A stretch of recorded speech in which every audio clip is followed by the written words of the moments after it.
when the world has got you down. And Alzheimer's sucks. It's an equal opportunity disease that chips away at everything we hold dear. And to date, there's no cure. So until there is, we continue to fight with the most powerful tool in our arsenal, love. This is Love Conquers Alz, a real and really positive podcast that takes a deep dive into everything Alzheimer's, the good, the bad, and everything in between.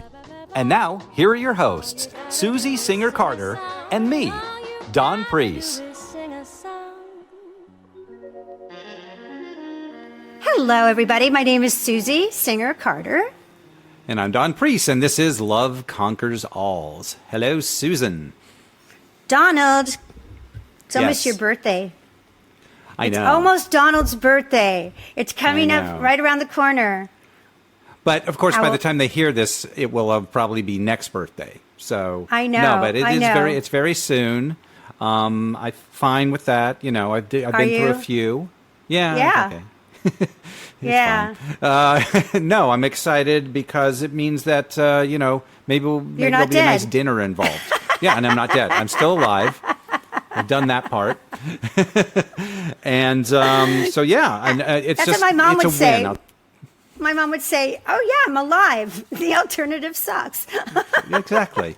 So it's all good. It's all good. And Yeah, well, I'm glad I'm you're- celebrating I'm glad you're because I'm not alive. doing. Yeah, I am too. I'm celebrating because I'm not doing this episode from bed like last Yeah, one. and that's another celebration. We go Yeah. for the small things these days. I can actually stand and sit and walk. Yeah. All those fun things that we take for Yeah. granted. We're talking about but no, backaches, you guys. That's what we're talking Yeah. about. Talking about back problems, which are Yes. which suck because when you have your back is out, that's it. You cannot do. That's You don't even it. realize how much we depend on standing vertically. And sitting. And sitting. Yeah. I couldn't sit. Yeah. And laying down wasn't a picnic either. So, No, but it's no. not. It's not fun. On the mend. It's not a party. As they On say. the mend, On which the is mend. good. Then I Yeah. don't have to be a caregiver for you anymore. Exactly. I didn't mind. Love conquers all. It was fine. So what's happening? What's going on? What's the word? Yeah. So nothing exciting to talk about. I can't. Wow. I was about to say something. And I was like, I better censor that. I'm not going to say that. I can't. I was going to go for a download bitch section, but I don't think I should. Oh, do no, that. no. No. Although people might like it, but no. Just That'll suffice it to be your say, next. That'll be the other podcast. Yeah. yeah. Suffice it to say, the entertainment industry, from time to time, is not the most lovable. Let's put it that way. It's not so much. Yeah. Sometimes you get a little thing in the back that owie, and Yeah. you have to pick yourself up and go, "Wow, I didn't expect that to happen." But thank God we have our caregiving community, which is very consistent, to say the least, and actually have their priorities in better order. I'll say that, For the But, most, for the most part. Yeah, exactly. For the most part. But, uh, no, everything's yeah. good.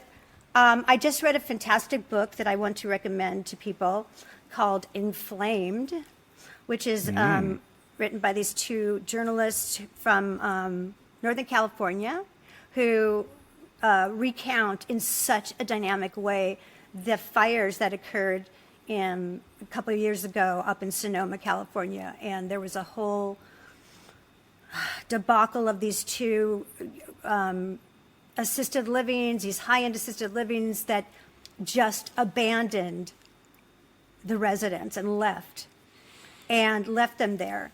And without, any thought to them, just went and left. And if it weren't for these heroes, these family members that went to go get their own loved one to make sure their loved one was okay, who actually stayed and rescued everybody, it would have been the most incredible, horrible disaster.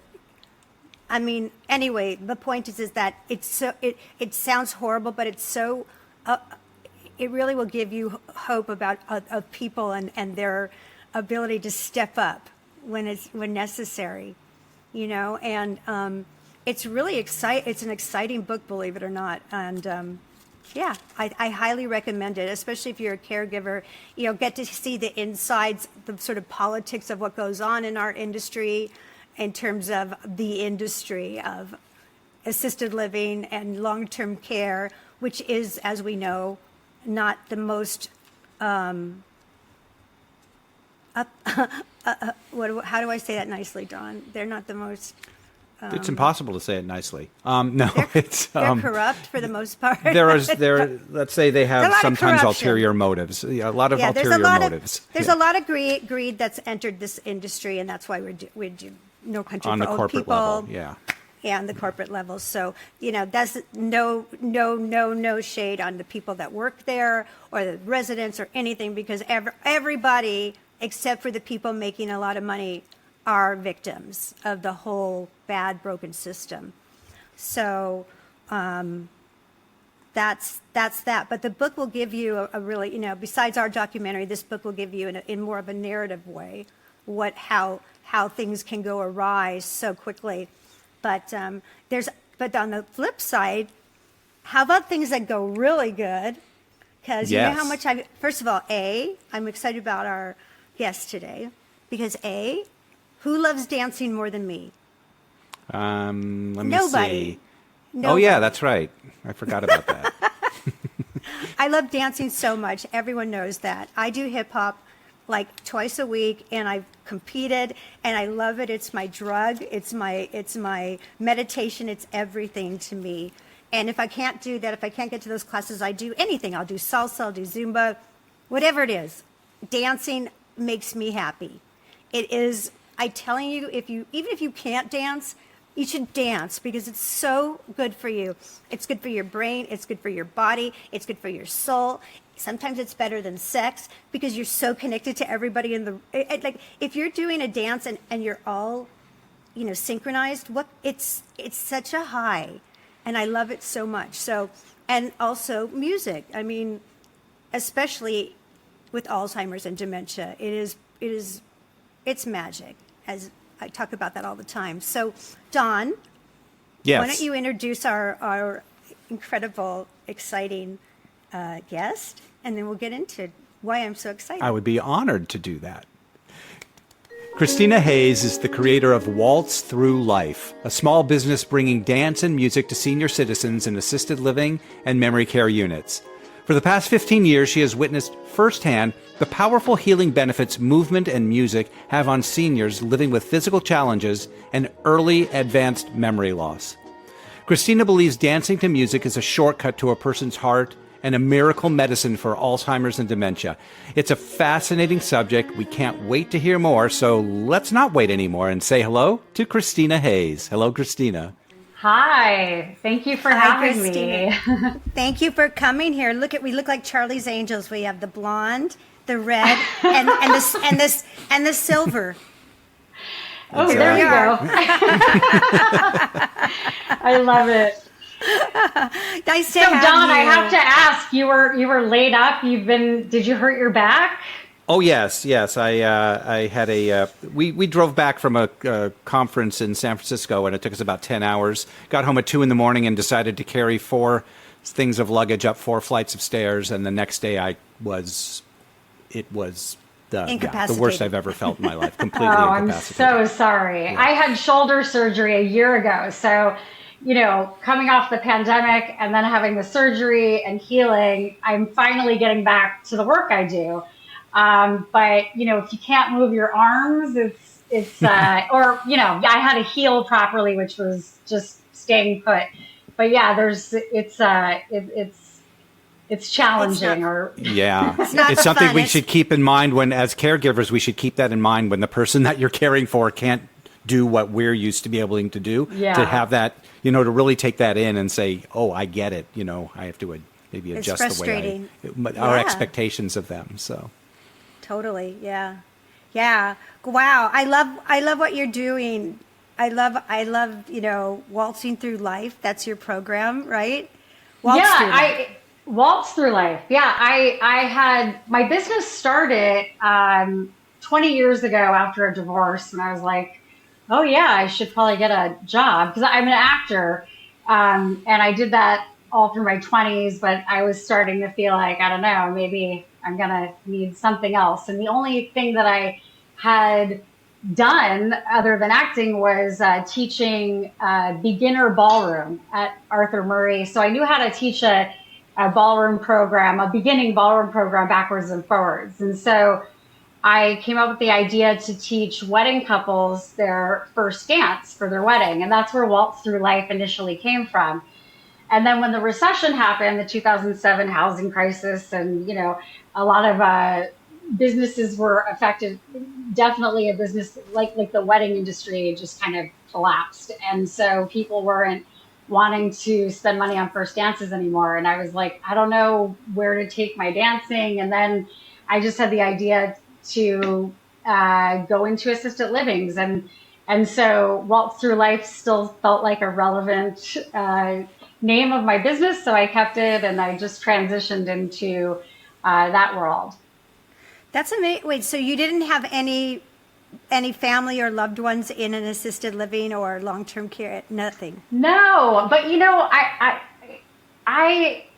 I grew up. My grandmother worked in an assisted, or she worked in a lot of group homes when I was a kid, and she would pick me up in a bus on Saturday mornings and take me to all these places. And so she worked at, I guess, the equivalent of assisted living. It didn't, in my memory, but I was very young. They didn't look like the places that I work now, because now it looks more like a kind of hotel, or like a Marriott residency. Right. Yeah. So I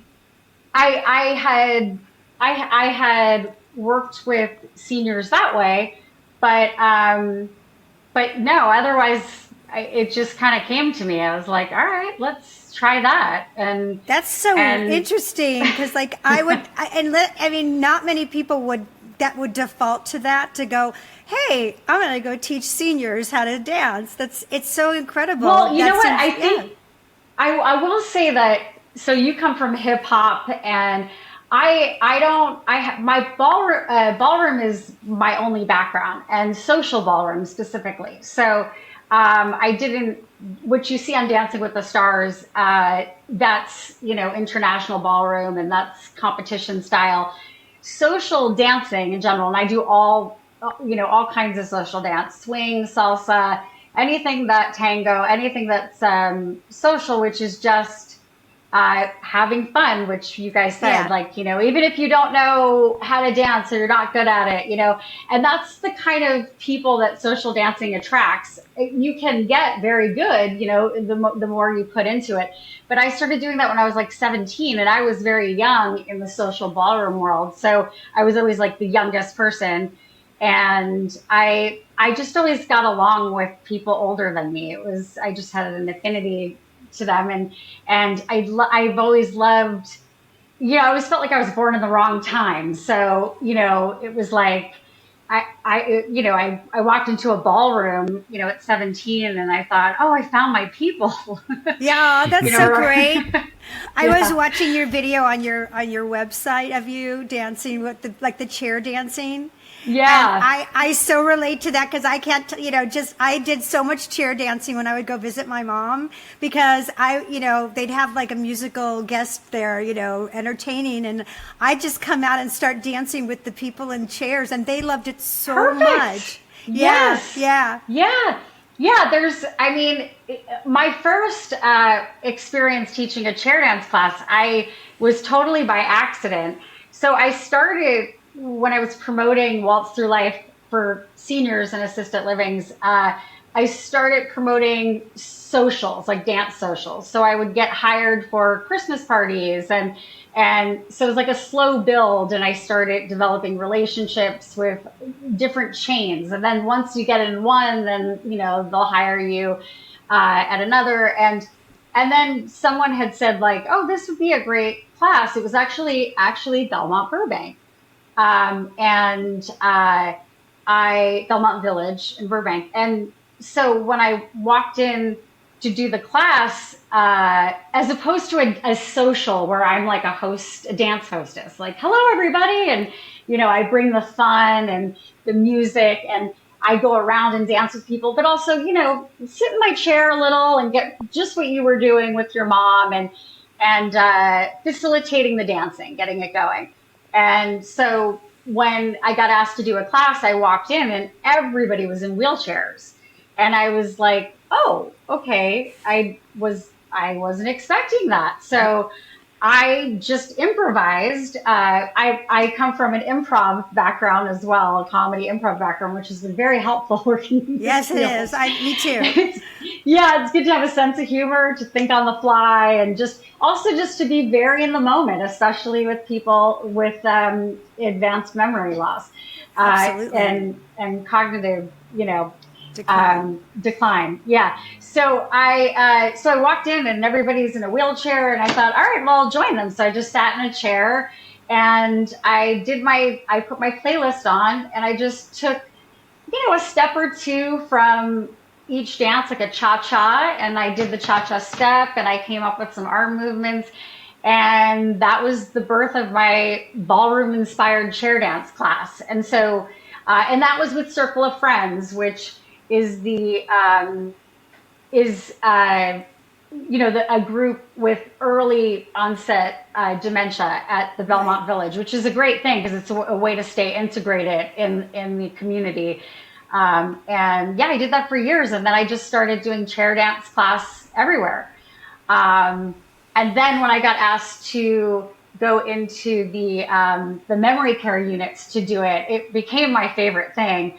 And it became its own thing. So it was like a mix of chair dance and one-on-one dancing and music therapy, sing-alongs. It was just always whatever it became in that moment. Right. Anything you could plan. It was just, and still to this day, it's my favorite work that I do is working with people with advanced dementia. Interesting. I love it because they would benefit so much from it, right? Because sometimes when I would walk into the memory unit, and like I said, sometimes it's the land of the zombies and people are, very much unengaged. And then when you engage them and you have patience, then especially with music, especially with movement, even if it's just a little bit of hand movement, because everything. Yeah, right? Yes, exactly. I mean, that's a lot of what, and I don't have a master's. I'm not a dance therapist by, it's all on the job training. Like I did this, right. I've done it for over 15 years, probably 17. And, you just learn as you go. And, some people have a knack for it. I did listen to your episode with the woman that it has, it's called Enough, the show Enough. I wrote it down because I want to see it. What was it? She's the dancer you had on. I think it was in 2020, so it was a long time ago at this point. Oh, one of the original shows, yeah.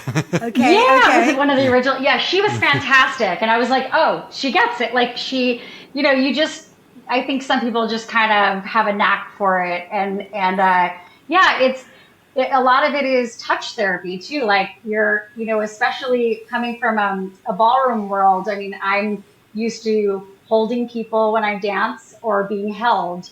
And so it's about holding people to music too. And it's they're between what the music is doing to their brain and lighting it up. And then you've got, the limbic system working, and it's like, you're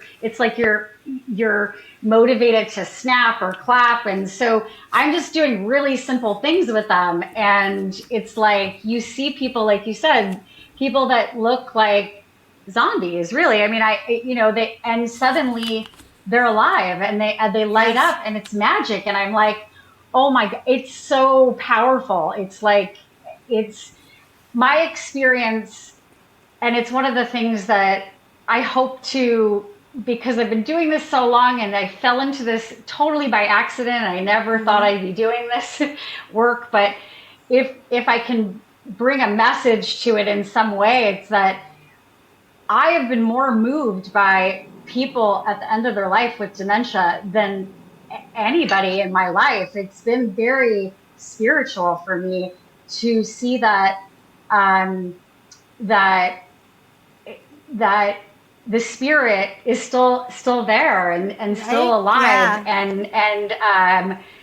and sometimes the way you experience that with people who don't have all the details that we have about who we are, it's like the bio that defines all the noise. Yeah. And it's the things that we are driven by and we can't help it. It's the things that I will get me down the most, that, I should, on my bio, I should have had this. I didn't have kids. I didn't, and all this.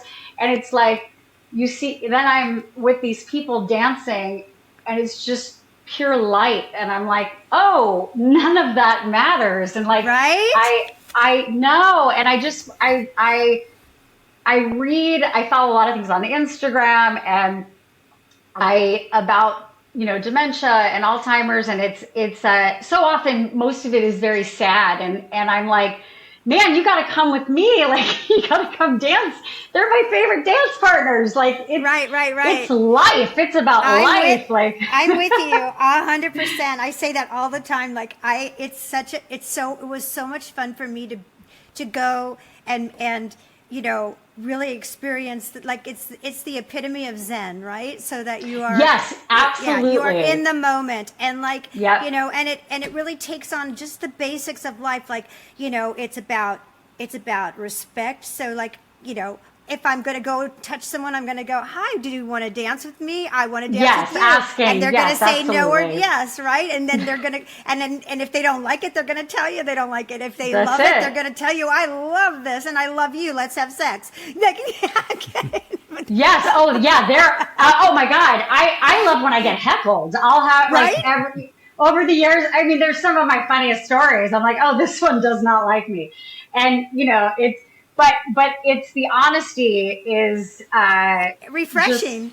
It's so refreshing. It's so refreshing. It's like babies and people with dementia. There's no BS. And animals, right? No BS, right? It's like, my mom would look at somebody that, like, my mom, full of decorum, but as her, disease progressed, she'd go, somebody would walk by and my mom would go, wow, she's got a big behind on her. Oh, I go, Mom, she can hear you. She goes, I'm just saying, it's the truth. And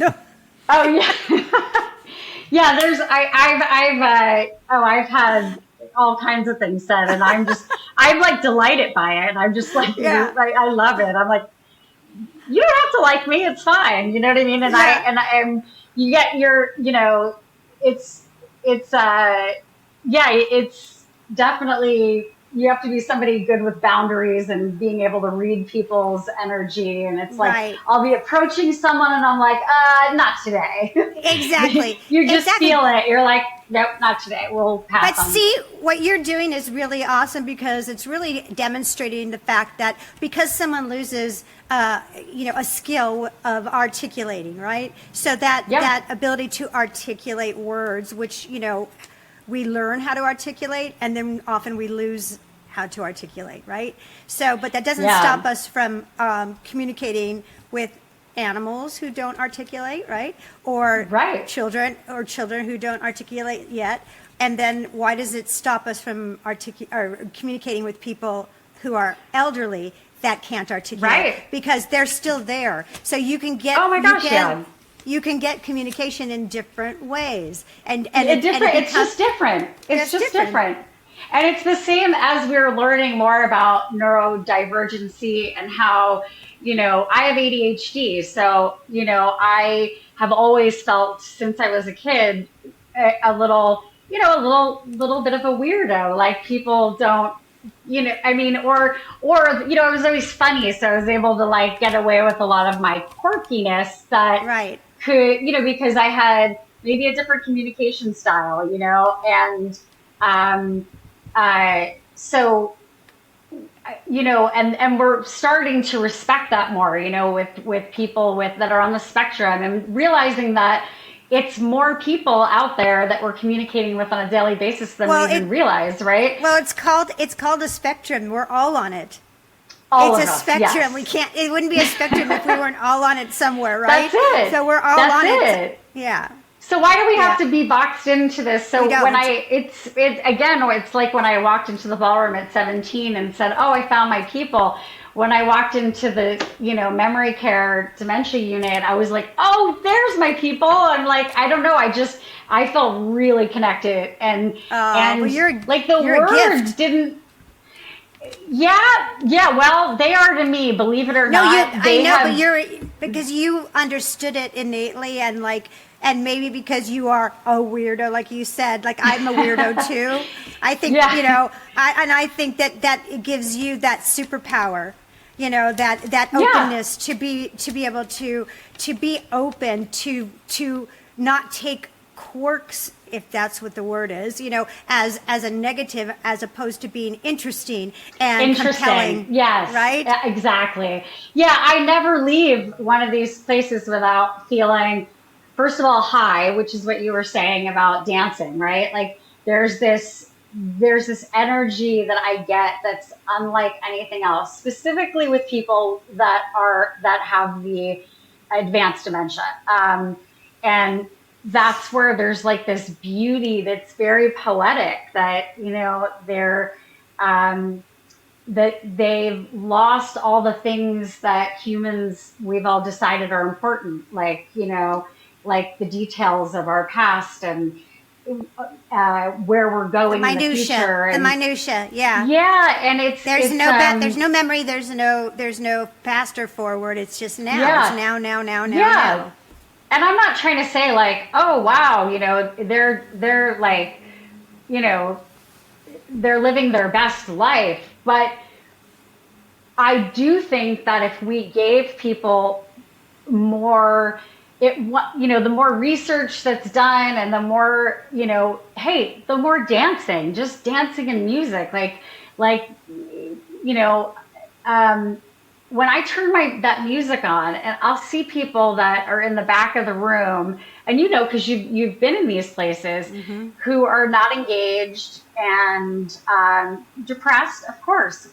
I mean, there's no windows in these places. They have to be locked down. There's, so you're not getting all this natural light. It can be depressing, and yet this music goes on, and it's like their eyes just shift, and suddenly. Mm-hmm.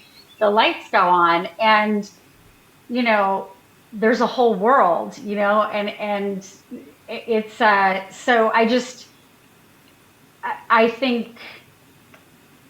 think the more, I guess it's really just about, I'm so glad with all this research about music and the brain that just more and more stuff is coming out all the time, and so people hopefully don't have to suffer as much. Right. So I'm wondering when you. Go ahead, please. I was just going to say, just to go back to the point that you said about them living their best life. Maybe they are living their best life. Maybe they are, because once my mom crossed over the bridge, where she was fighting Alzheimer's, and she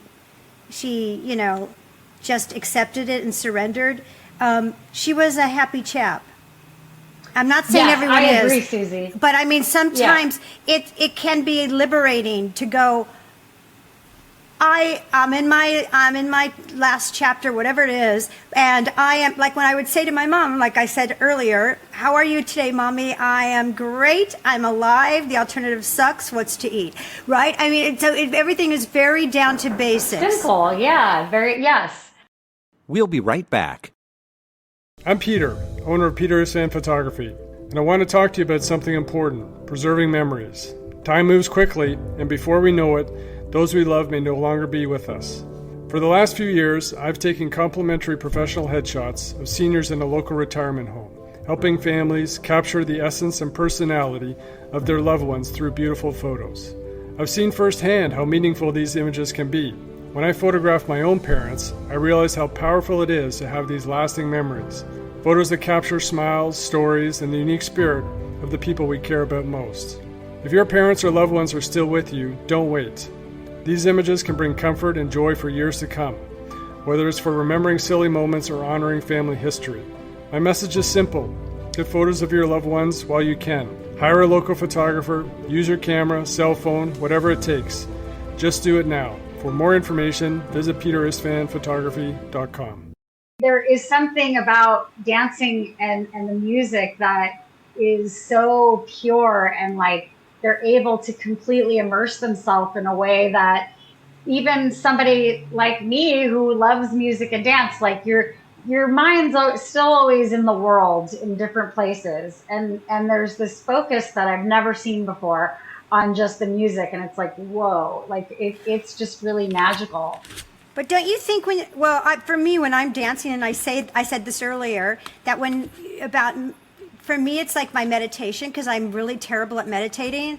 It's very difficult for me because I also have a lot of ADD, and I'm just like, I will end up, like, I took Dawn to a yoga class once where it was meditation / yoga at this really posh place here in LA, and we literally got kicked out because we were like, no, because I could not hold it together and be so serious with the breathing, and then like the and the yelling and like all those things that you do. Oh no, yeah, I can't.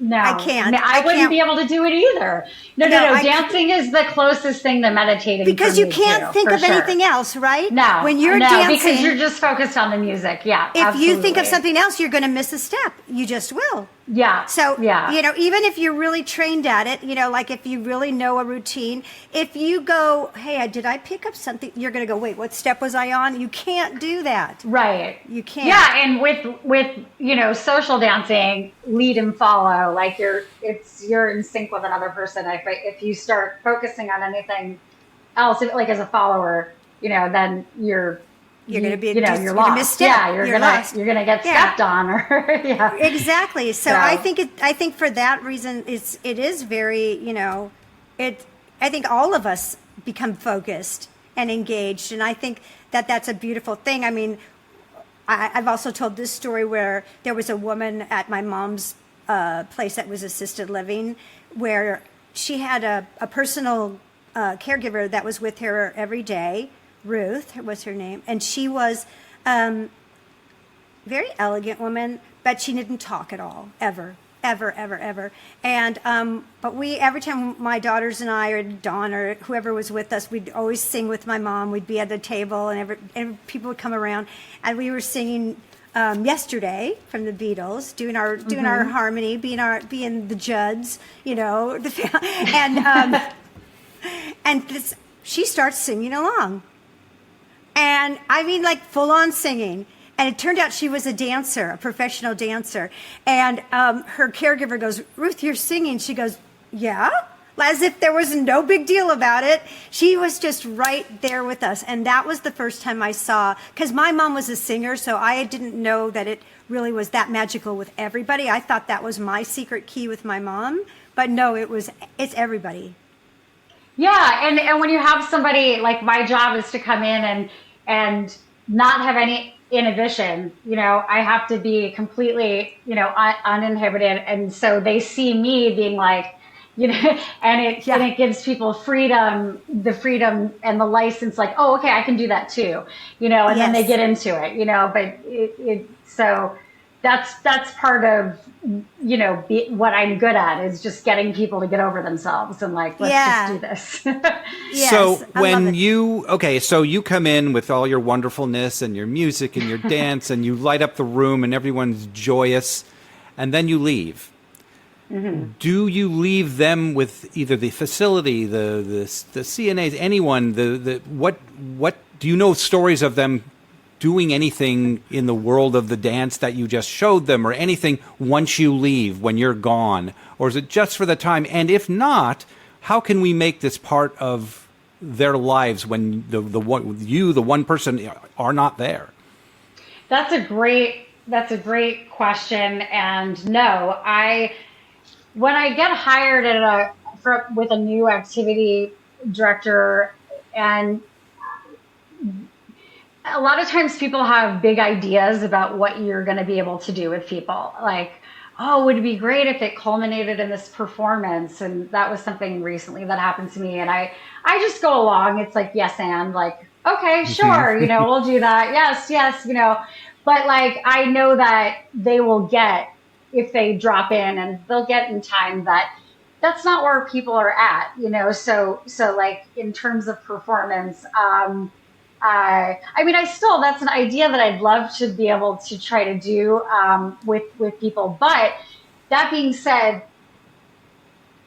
I hope that I always say keep dancing, until next time, until I come again, keep dancing, and it's something that I used to say to people before class, in like my chair dance classes, who has music in their room? You would be surprised how many people did not have CD players. And I say CD players because, that is what a lot of these people would have had pre-pandemic. So when I've been doing this work a long time. I did actually a drive for Christmas once where I had people donating CD players and CDs, because in some of the lower income places, people really didn't have anything. And I'm like, you need to be listening to music. Like this is fights depression. This fights, it's just so good for people. So I wish that I had more of a dialogue with the places that I work, but I guess I'm lucky that they hire me and I get to come in and do my thing. But it does feel like when you leave, you're like, oh, they were just so happy. They had these amazing moments, and I want them to have more of them, not just 1 hour a week, or even sometimes I'm only there once a month, and that's not enough. This needs to be in people's lives all the time, right? Right. I feel like it should be every day because, for me, if you said you're going to go to a bodyworks class or a dance class, I'm going to choose dance.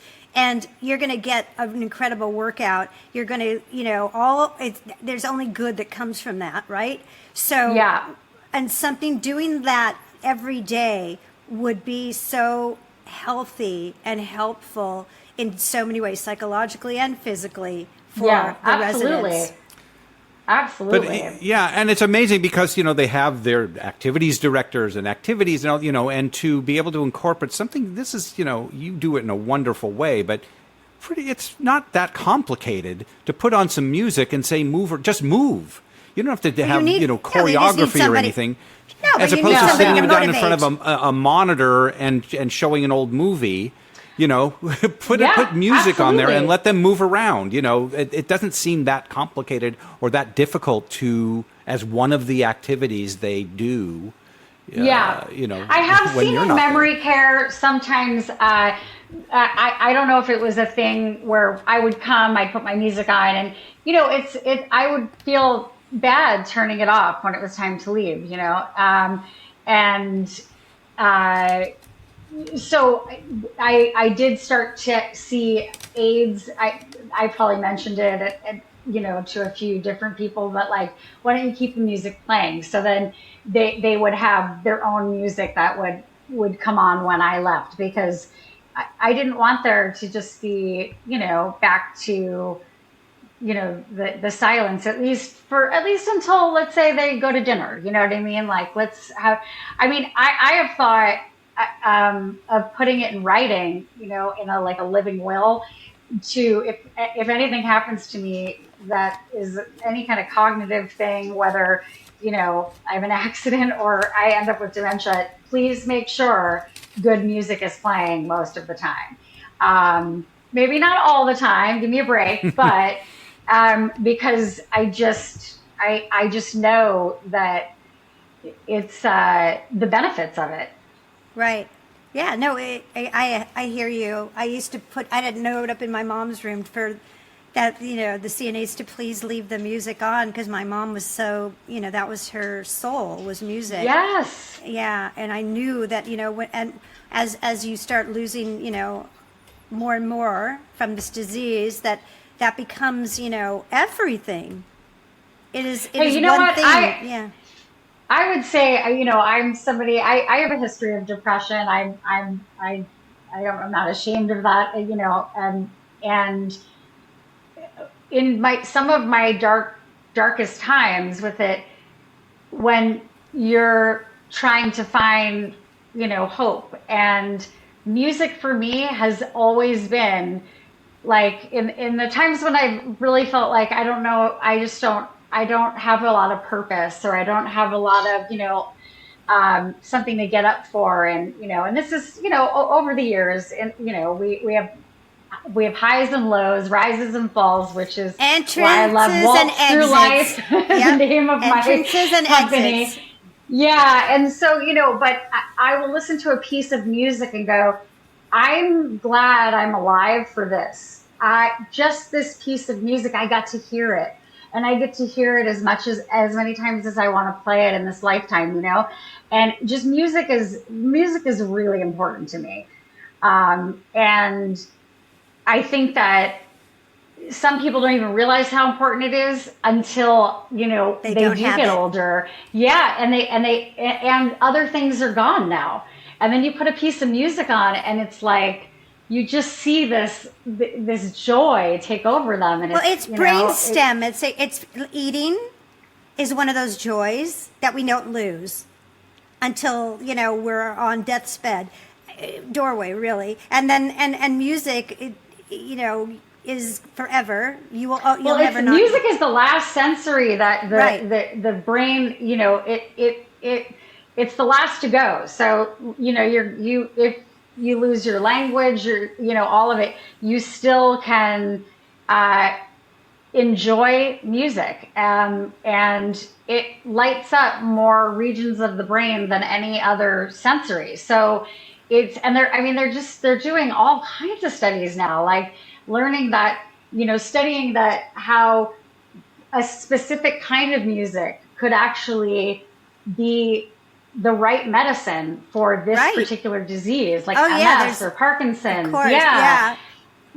And then of course there's just music that was the other reason that I think I always fit into this world, because being like an old soul, I love all kinds of music, but I definitely have always had a lot of knowledge about, older music, like big band music, and being from the ballroom world too. So I kind of know the hits that, like that get them going and that light them up. And they know, and people I have seen who absolutely, like, they don't talk anymore. They don't have language anymore. But what music does is it brings that back for them.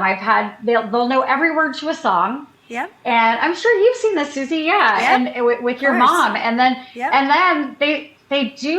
they'll have little moments where they speak and say something really profound. And I'm like, wow. It was like the music, was the medicine that, it's the key.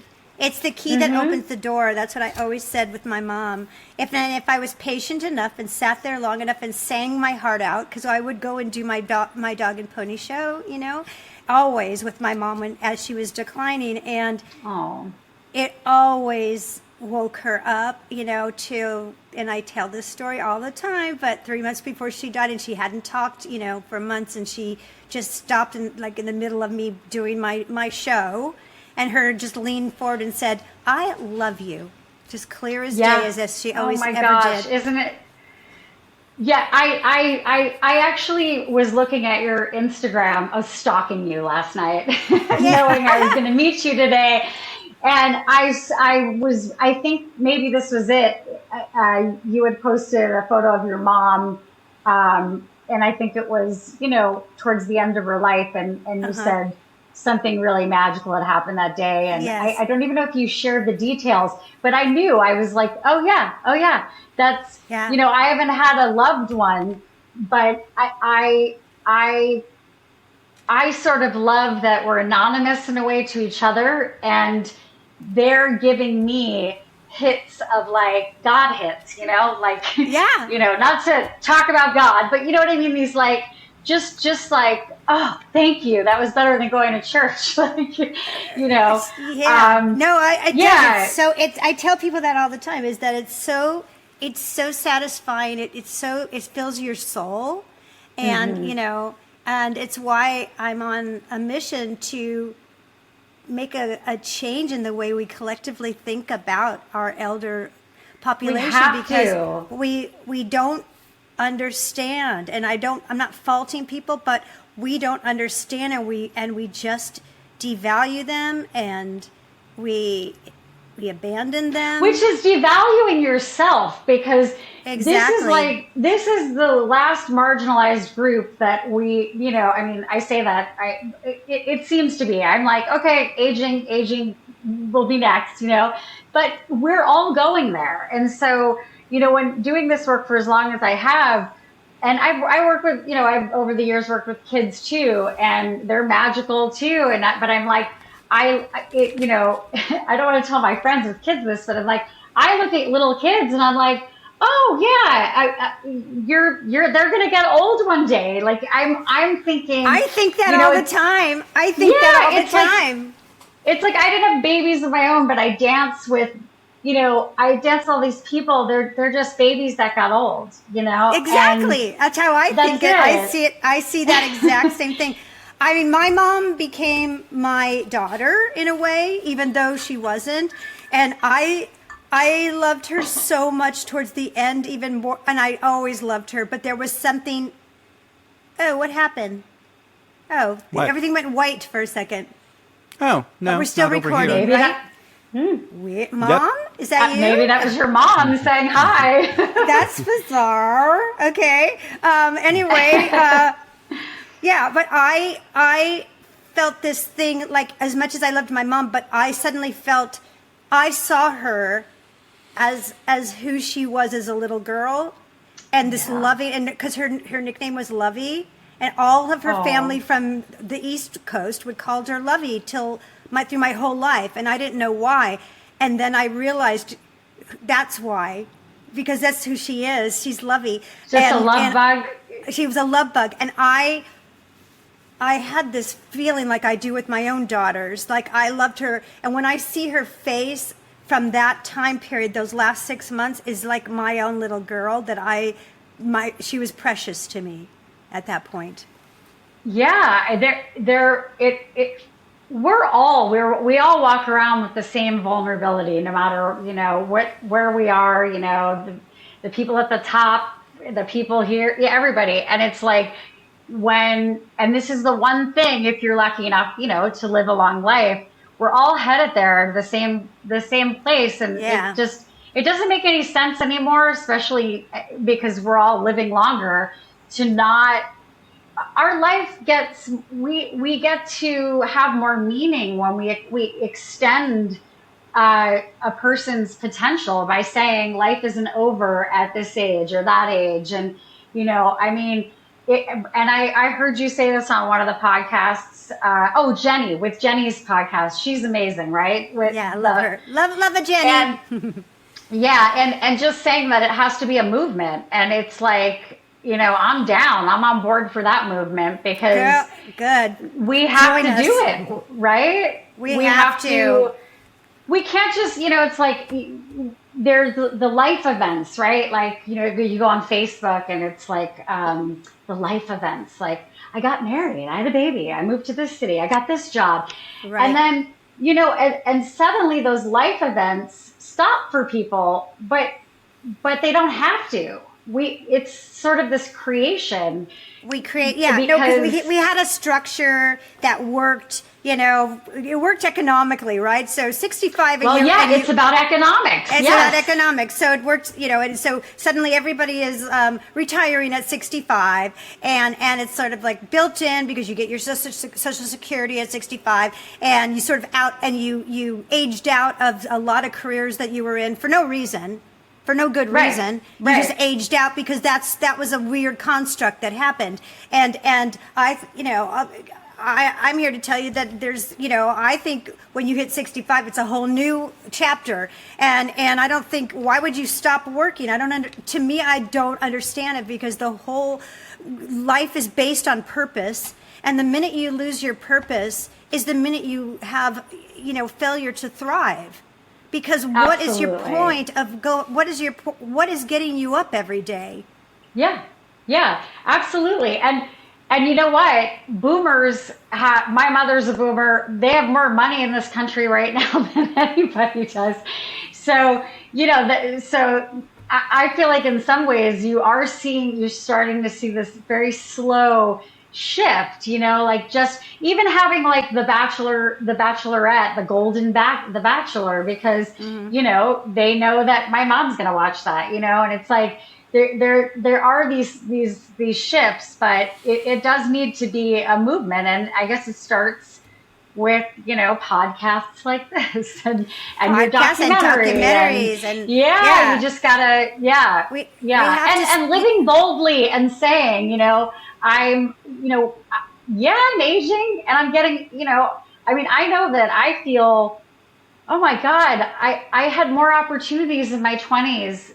And yet I'm like, in every way, like romantically, in my career, and I'm like, what a shame. I am 100 times more qualified in every way now.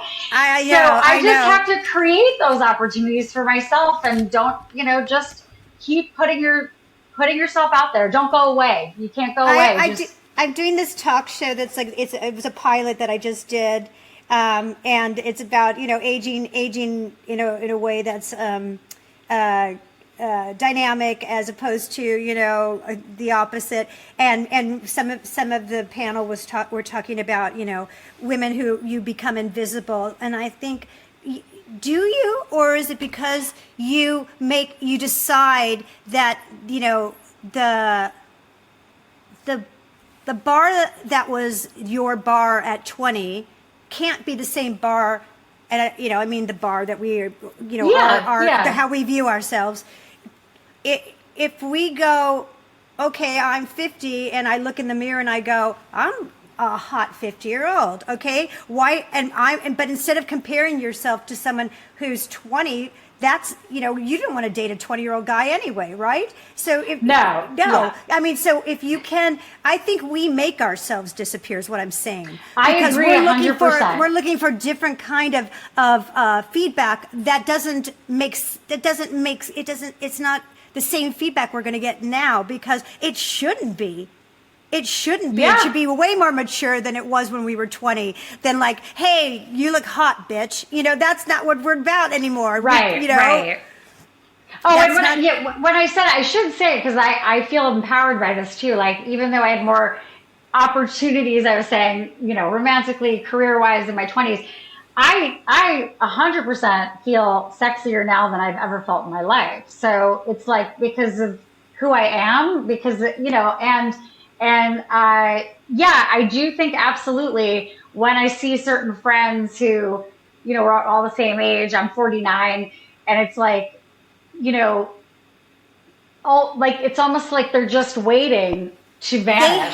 Because 12 o'clock's going to strike and they're going to turn into a pumpkin. And it's like, I'm doing everything, I'm not turning into a pumpkin. No, and I think we need to propagate that conversation, because it makes much more sense than to say, okay, because it's such an old construct anyway. And if you look, I used to be married to someone who was British, and my ex's brother was in his 20s, was married to a woman who was 47, and there is women who are older, for the most part, in Europe, are much more respected and coveted than the younger women. So we need to flip that a little bit, because younger women are looked at, they're like they're babies, and grown women are much more attractive. There's a lot to them. What say you, Don? Well, I say it's not letting. Well, I know nothing about this older thing. I don't know what you guys are talking about, but. I think it's not so letting smart, other people not letting other people define you. Do not let. That's the thing. We let society define us. We let other people define us, as opposed to to setting your own bar. It's not about it's not about lowering your bar. It's about just changing where that bar sits. Changing your bar, yeah. Yeah. It's not about because we are so reliant on what society feels about us and what what our friends or somebody who's 18 years old thinks about us. It doesn't matter. You have to define yourself, and that's hard. It's hard because you have all these external elements that are coming in every day that you hear and see on social media, on television, and movies. You see, but you have to know who you are, and not be so hard on yourself. That's the thing. We are so hard on ourselves because of those external. We have to do. And it's finding and saying and adapting and saying, okay, I can't do this anymore. But look at this, because I have all this life experience. Look what I can do now that I couldn't do then, and finding those things. But isn't it about being? Go on, Kristina. No, I was going to say another thing from, I think it was Jenny's episode about integrating young and old, or younger and older together. Yeah. Because, yes, intergenerational. That word, I want to, that alone would change so much, because you're seeing, little people learning from people who've been on the planet longer, and older people getting life from. It's just it's the way it's supposed to be. It's not. It's the way it's supposed to be. Yeah. Yeah. Mm-hmm. And can I just say this? More of that. Yeah. No, I was going to say, we are hard on ourselves. My mother, who was 5 foot tall and, always a little bit zoftic, as they say. And my mom had more game than I have ever had in my entire life with men, and till the day she died. Literally. Listen. Till the day she died. Yeah. I could tell you stories, and people are partying at these places. My mom, but mom was magnetic, and why was she magnetic? Because she just had confidence in herself as who she was, and she was interested in other people, and she was very communicative, and if she liked you, she'd be like, "Wow, you're handsome." and it's very disarming, right? And she would tell another woman that, she would go, "Wow, are you gorgeous?" And my mom, and when I was struggling turning 30, I remember my mother was like, "Are you nuts? Are you nuts?" She goes, "What is wrong with you?" I know. I want to kick my younger self a million times for thinking But if you ever want to feel, and Susie says this all the time, if you ever want to feel really great about yourself and feel young, go visit a senior living facility. Oh, are you kidding me? I can roll out of bed and put some lipstick on, and everyone's like, "You're gorgeous, honey," and I'm like, "Thank you." They're like, I would go and visit my mom. They go, "Oh, is that your grandmother?" And I'd go, "No, it's my mom." "What? How old are you?" And I go, "How old do you think?" 23. I go, 24. Right, How did you guess? Oh, yeah. Yeah, I love when they'll say, "Are you married?" And I'm like, "Well, I'm divorced." "Do you have kids?" "No." "Oh, you have plenty of time." And I'm thinking, right, how old do you think I am? Well, however it is, please, they think you're so much younger than you are. Yeah, It's a win-win. It's a win-win, y'all. And and actually, if you take a look at yourself, because how many times do we look back at ourselves when we were younger and go, "Oh, I was so hard on myself." So why not just look? Yeah. So look at yourself the way those people look at you. That's it. And you know what? Someone said this to me. I don't remember who, but they said, "Today is the youngest you're ever going to be." As That's opposed right. to it's the oldest I've ever been. It's like, oh yeah, I'm never going to be this young. So what am I complaining about? I better just enjoy it. Right? And it'll be that way tomorrow. You'll be the youngest you'll ever be. And that's a better way of looking at it, Right. than always thinking, "Oh, I'm just aging." Yes, exactly. But you're still the youngest you'll ever be today. All of us, right? Let's get into our Charlie's Angel pose. Charlie's Angels, and I'm going to say with that, it's all about music. It's all about dance. It's all about Kristina Hayes. Well, this was a great conversation. We enjoyed talking to you so much, and we love you. And that's why I we're love here. you guys. This is amazing. Thank you so much for having you're me. so welcome. Don, bring us on Absolutely. home.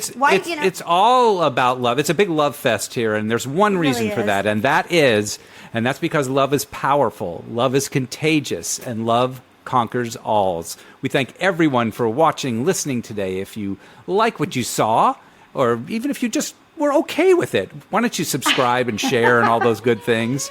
We'll have all of Kristina's information in the show notes, and we just got to say to everyone, don't forget to dance. keep on dancing.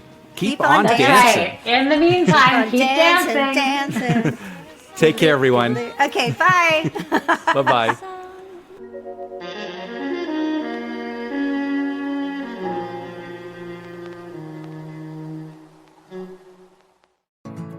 I'm Angela Fairhurst, founder of Jerry Gadgets, a revolutionary solution for dementia care. Inspired by my personal journey caring for my mother with dementia, I developed patented sensory tools that engage loved ones, reduce anxiety, and create joyful moments without medication, providing much-needed relief for caregivers. Jerry Gadgets currently come in 3 silicone buckets with activities like flower arranging, shape sorting, and tactile fidgets, with more in development. Each Jerry Gadget is designed to stimulate the senses, fostering connection and communication, even at advanced stages of cognitive decline. Non-toxic, built to last, and dishwasher safe, Jerry Gadgets transform caregiving by promoting engagement, improving quality of life, and offering caregivers a respite from constant supervision. Discover how our innovative products can bring joy and meaningful interaction to your loved ones with dementia while easing the caregiver's burden. Visit jerrygadgets.com to learn more and start making every moment count. For a limited time, you can get 20% off your next order of Jerry Gadgets by going to www.ssww.com, Jerry Gadgets for Dementia.